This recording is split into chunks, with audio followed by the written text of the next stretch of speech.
All I can speak to is destiny.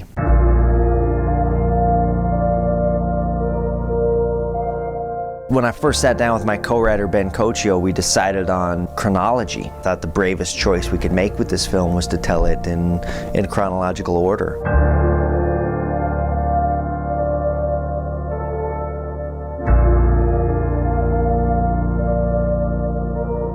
I was thinking all about legacy. I was thinking about everything I was born with and everything I was going to pass on to my son, and I felt like I didn't want to soil him with my sins. And that's why I was interested in this movie, is it's kind of the Greek tragedy of it all, is these characters that are trying to avoid something but end up colliding into it anyway.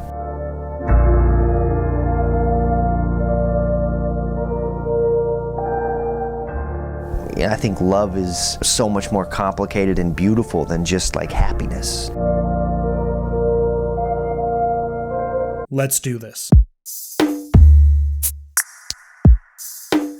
I've been obsessed with The Place Beyond the Pines since it came out. I hadn't seen Blue Valentine, the director's previous film. It just wasn't on my radar. I was just excited to see a heist movie starring my boyfriend, Ryan Gosling. I had no idea what I was going to get hit with emotionally. It's one of those films that I just keep coming back to give me that good sad. Not only that, but this film is what introduced me to the brilliant Mahershala Ali and taught me that Bradley Cooper could be more than just the Hangover guy. So it's a whole lot for me. And since the film has now been out for 10 years, God, I'm getting old. I want to praise the elements of the film that make me feel the way I do, and hopefully accurately express why I love The Place Beyond the Pines. Spoilers, Ed. Co-writer and director Derek Cianfrance said that his inspiration for the film was the birth of his son and the fear that he would pass his sins on to him. This man's Catholic guilt is a thing to behold, honestly. And we can see this come across in many ways over the course of the film. There's the obvious ways, like how Jason rides his bike everywhere and eventually gets a motorcycle, like his dad. But you get moments like this all across the film in big and small ways in all of the father and son relationships. In the second third of the story, we get glimpses of Avery's complicated relationship with his own father. He's surprised and a little confused when his father's there when he wakes up in the hospital.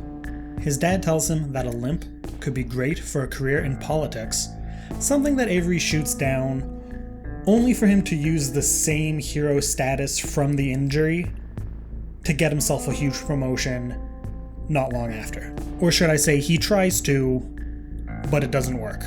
He ends up having to go the blackmail route. Avery doesn't want to be like his father, but they clearly share the same drive. This comes to a head 15 years later when Avery uses the eulogy he gives at his father's funeral as a tool for his political campaign. The sins of the father passed down.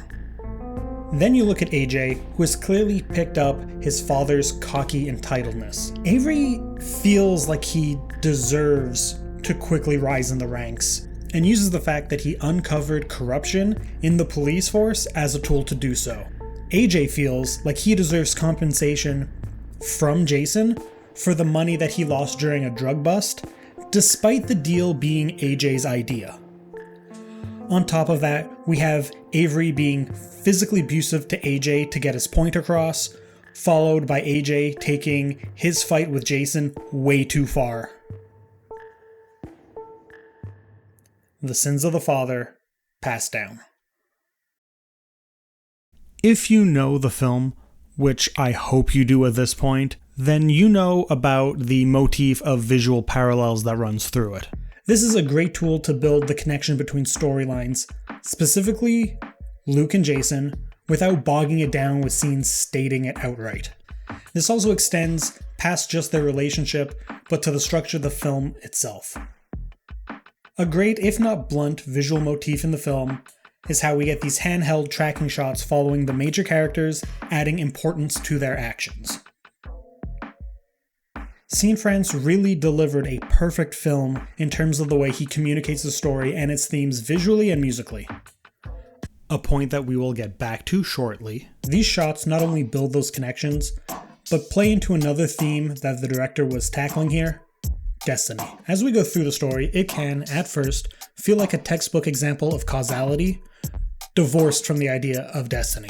Luke finds out he has a son, so he decides to quit his job and stay in town.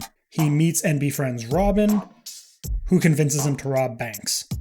Avery kills Luke, and it makes him feel too guilty to even look at his own son. Cause and effect, cause and effect, cause and effect. But it's as you pull out and look at Pines as a whole where you begin to see the grand scale of it all. A scale that is made possible in part because of its music. I told you we'd get back to this. Now, I hope that I can accurately express what I want to hear without playing any of the music, because if I do, guaranteed I would get blocked immediately from all the copyright issues. So bear with me. Mike Patton's score for this film goes in a very different direction than other indie films from the same time. It strays from traditional score instrumentation to create a dark, dissonant sound. The music is also huge, building even intimate, introspective character close-ups into epic moments, and recurring pieces throughout link moments together across years. These themes, with the dissonance and how they are used across the story, lend the scenes they accompany with a feeling of what's happening was doomed from the start. It was Luke's destiny to become a bank robber. Avery was always meant to kill Luke, and their sons were always meant to sit across from each other. These boys' fates were always intertwined, because if they didn't come to blows, Jason wouldn't follow in his father's footsteps, hitting the road and making his way to the place beyond the pines.